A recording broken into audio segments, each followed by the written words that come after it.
know that for many of you, it was really a struggle to get here. So we're grateful that you persevered and came down Fleur Drive and bumper to bumper like a parking lot. So we really need the rain. That's what I keep saying to myself. But why right this very minute?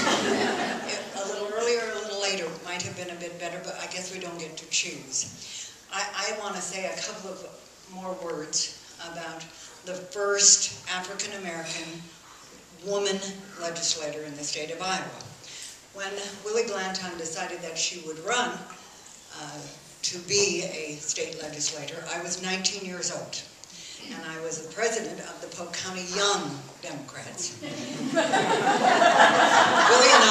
Willie and I knew one another because she came to speak at the Polk County Young Democrats shortly after the passage of the Equal Employment Opportunity Act.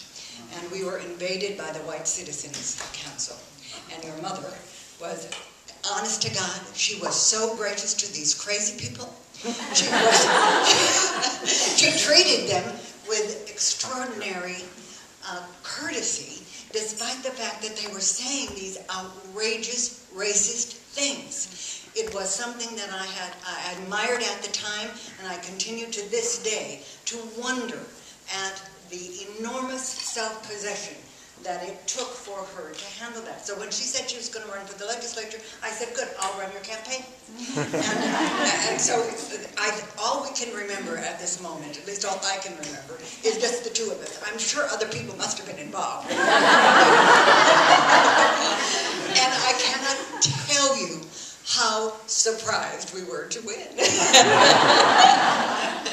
And she served with the same kind of courtesy and grace that she does every single thing. One of the great honors of my life was to receive an award in her name, which you can see right there, the Willie Stevenson Glanton Award in 2012 from the Polk County Women Attorneys Association. And the reason I love it so much is because it's named for a person that I love very much and that I'm very proud to still call her my friend, Willie Glanton.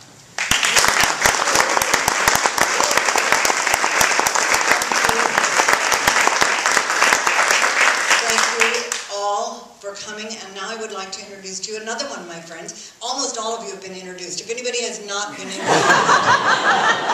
just raise your hands. Do you remember the halcyon days when we had a Democratic governor and a really good Democratic lieutenant governor? A really competent person, a person who could speak in full sentences. That person is with us, and she has a very, very special connection to our guest speaker, about whom I can say, let me just say one thing about Marcia Turnus. Former Justice Marcia Turnus has so much courage and has, in fact, changed the United States of America. There is no question about it.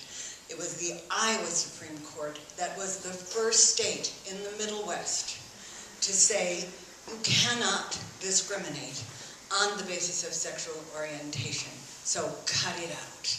And, well, isn't that what you said?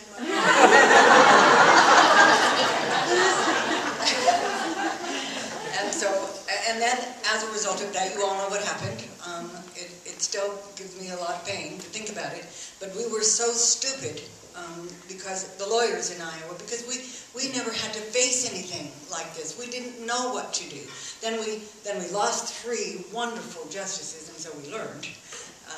And then we were able to save the next one who came up, and hopefully that will be the end of Vanderplatz. One can only hope. Anyway, let me introduce you to the wonderful former Lieutenant Governor of the state of Iowa, Sally Pederson.